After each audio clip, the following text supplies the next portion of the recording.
실패에 관한 게 나오고 힘들었던 경험을 쓰라고 말을 하면 그냥 정말 육체적으로 너무 힘들었고요. 그때 김상병을 죽이고 싶었지만 참았습니다. 이런 걸 쓰라는 게 아니고 여러분들은 해결사가 아니에요. 그 고민은 선배들은 이미 다 알고 있고 다 해봤어요. 답을 다 알아요. 그럼 여러분들한테 어떤 걸 요구를 할까요? 회사는 10분씩 여러분한테 자유발언권을 주지 않아요. 얘는 우리랑 같이 일할만 하겠다. 혹은 아니다 라는 게 따다다닥 가려진단 말이에요. 어디선가 본 것 같은 옆집 아들. 안녕하세요. 옆집 아들입니다. 자소서 작성법 2탄, 조금 더 고급스럽게 자소서를 쓰는 방법 이번 시간에 한번 알려드릴게요. 일단 제가 이걸 좀 체계적으로 정리를 해보려고 했는데 책 쓰는 기분이 나서 안 되겠어요. 그러니까 생각나는 대로 얘기할 테니까 찰떡같이 알아듣는 센스를 발휘해 주시기 바랍니다. 일단 무슨 얘기를 하고 싶냐면 자소서를 고급스럽게 쓰는 법을 알려드린다고 했잖아요. 그 고급스럽게라는 게 이거예요. 내가 뭐 공모전에서 상도 막 이만큼 받았어. 혹은 영어 실력이나 뭐 중국어 실력이 엄청 좋아. 그런 것들을 자소서에다 구구절절히 다 그렇게 적지 말란 얘기입니다. 그럼 어떻게 하느냐? 이거를 은연중에 쓱 드러내는 거예요. 내가 꼭 막 돈이 얼마가 있다라고 말을 해야 내가 부자인 건 아니잖아요. 저는 가끔씩 뭐 시간이 날 때 드라이브로 스트레스를 풀어요 하면 기본적으로 얘가 차가 있구나라고 알 수 있는 것처럼 굉장히 좀 듣기에 따라서는 재수없는 예가 되겠죠. 근데 여러분이 가진 장점을 설명할 때 그런 객관적 지표가 있다면 이걸 이런 식으로 은연중에 드러내라는 거예요. 예를 들어 공모전에서 내가 우수하게 수상을 한 경력이 있어. 그럼 그거를 저는 어디 공모전에서 대상을 수상하였고 어디 공모전에서 최우수상을 수상하여 하였으며 이런 식으로 쓰지 말고 뭐 이렇게 쓰는 거죠.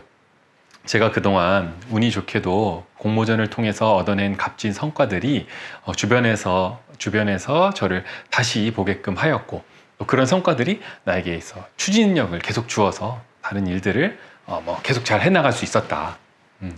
말이 막 꼬이는데 어떤 내용인지 알겠죠?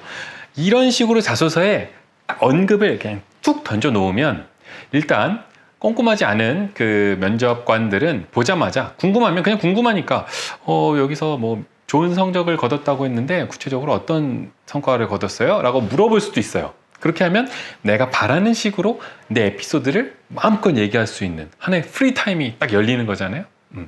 내가 준비한 어떤 패러그래프 그 안에 감동 요소를 넣든 아니면 정말 매끄럽게 나의 그런 능력을 설명하든 어쨌든 나한테 모두가 포커스를 딱 맞추는 그런 발언 기회가 딱 찾아오는 거란 말이에요.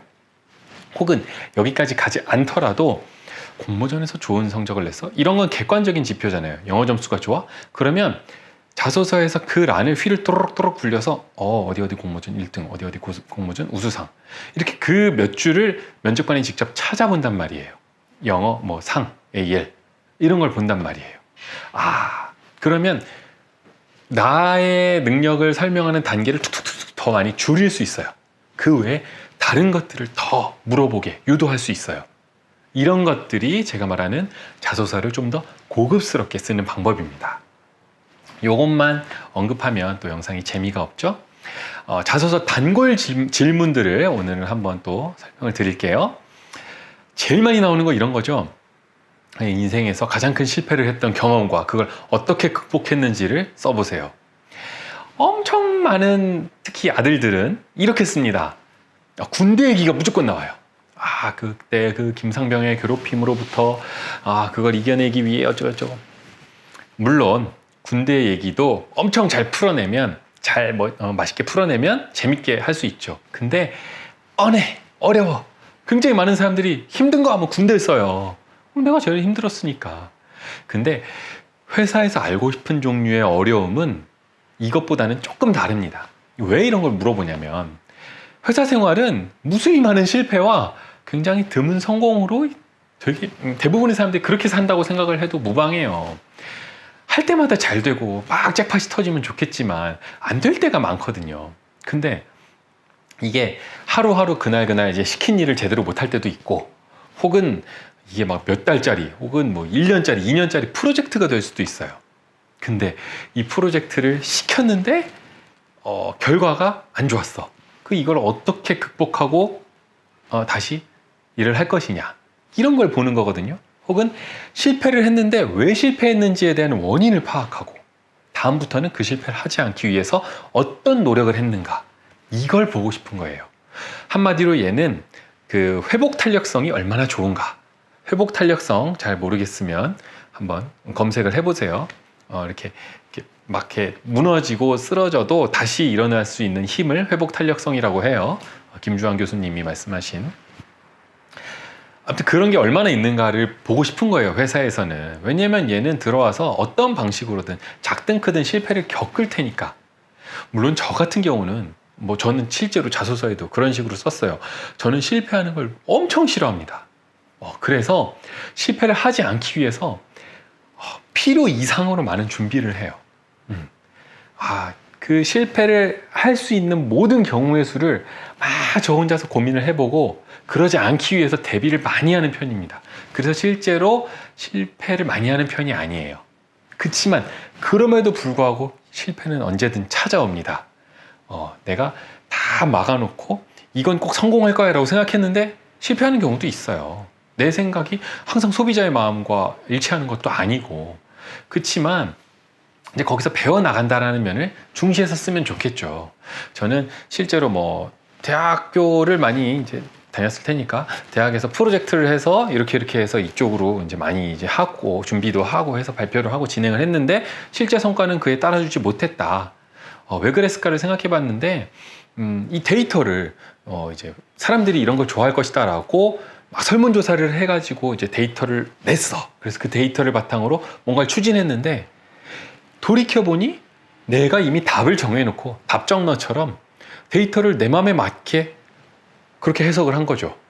라고 나는 썼어요. 그래서 편견을 가지고 뭔가를 바라볼 때 얼마나 이거를 잘못 추진할 수 있는지를 배웠고, 그래서 일을 할 때 내 신념도 중요하지만 신념이 자칫 고집과 아집이 될 수 있으니 이런 자세를 버려야겠다고 그때부터 생각하게 됐다. 이렇게 썼어요. 말도 거기에 맞춰서 했고요. 이런 식의 답변을 원하는 거예요. 막 엄청 잘하는 애가 와서 매트릭스 니오처럼 다 구해주고 이러면 좋겠지. 근데 그런 사람이 어디 있어요. 또 엄청 잘나지 않는 이상 그런 사람을 막 뽑으려고 하는 게 아니에요. 가르쳐주면 얘가 어떻게 잘 배워서 잘 극복해서 할 것인가. 여러분들은 실패 사례를 써라 라고 할 때 그런 면모를 보여주는 게 좋습니다. 실패에 관한 게 나오고 힘들었던 경험을 쓰라고 말을 하면 그냥 정말 육체적으로 너무 힘들었고요. 그때 김상병을 죽이고 싶었지만 참았습니다. 이런 걸 쓰라는 게 아니고 내가 어떤 시련이 왔을 때 그걸 어떻게 극복해 나갈 것이고 그로 인해 어떤 깨달음을 얻었다. 요걸 쓰라는 거예요. 자, 이거 말고 또 하나 있죠. 창의성의 여러분의 창의적인 생각을 잘 드러내는 뭔가 일화를 쓰든가 그런 대안을 제시해봐라. 이 질문은 여러분들의 실무 능력을 평가하는 그런 면접 과정에서도 쓰여요. 뭐냐면 이거는 크게 두 가지로 한번 볼까요? 일단 PT 면접 이런 거 있죠. 어떤 주제를 딱 줘. 그리고 여러분은 여기에 대해서 어떻게 생각하는지 한번 이제 쫙 이렇게 쓰고 실제로 PPT로 뚝딱뚝딱 만들어서 우리 회사는 그렇게 하더라고요. 뚝딱뚝딱 만들어서 요걸로 면접관들한테 10분 이내에 발표를 해보세요. 이런 게 있어요. 그러면 문제가 딱 나와요. 그 업에 관련된 문제일 경우가 가능성이 높겠죠. 어떤 금융이면 금융, 제조업이면 제조업, 건설이면 건설, 아무튼 그런 상황, 업계 상황에 관한 문제가 나올 거예요. 그러면 여러분들이 사전 학습을 얼마나 하는지도 당연히 중요하겠죠. 근데 여러분들이 고민해서 내는 결과물이 아까도 말했죠. 여러분들은 해결사가 아니에요. 그 고민은 선배들은 이미 다 알고 있고 다 해봤어요. 답을 다 알아요. 그럼 여러분들한테 어떤 걸 요구를 할까요? 이 창의성이라는 게 과연 뭔가? Think big 막 해서 뭔가 아이폰을 만들어내라. 이런 걸 바라는 게 아닙니다. 창의력이라는 건요.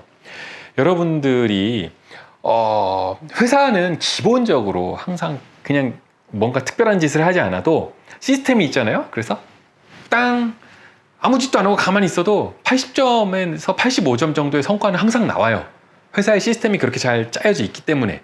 영업 실적이든 마케팅 실적이든 뭐 관리든 어쨌든 그건 되게 돼 있어요. 근데 여기에 사람의 노력이 들어가면 90점도 되고요. 대부분 우리 정말 열심히 했다. 이번 달 정말 빡빡하게 잘 일했어 라고 하면 95점 정도의 성과는 나오겠죠. 근데 회사는 만만하지가 않아요. 목표라는 건 항상 96점, 97점, 99점으로 설계를 해놓습니다.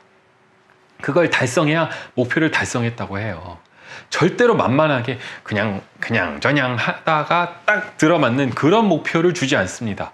회사는 냉엄한 곳이에요. 그러면 아까 말했죠. 여러분이 웬간한 진짜 노력을 다 했을 때 받는 점수가 95점이라고요. 여러분 시험 공부할 때도 그랬어요. 근데 96점, 97점을 받으려면 어떻게 해야 됐어요? 더 많은 준비, 더 많은 노력, 뭔가 남들과 다른 한 가지 노력을 더 해야 됐죠. 그게 창의성입니다. 그게 회사에서 원하는 창의력이라고요. 개인의 창의성일 수도 있고 조직의 창의성일 수도 있어요. 이게 개인의 영역을 넘어가서 조직의 창의성이 되려면 조직적으로 내 생각을 또 설득하는 과정도 필요해요. 제 생각에는 이거를 LMS를 이렇게 해서 보내보면 이게 올라갈 것 같은데요? 라고 윗사람들을 설득할 수 있는 능력도 있어야 돼. 커뮤니케이션 능력까지 필요한 겁니다.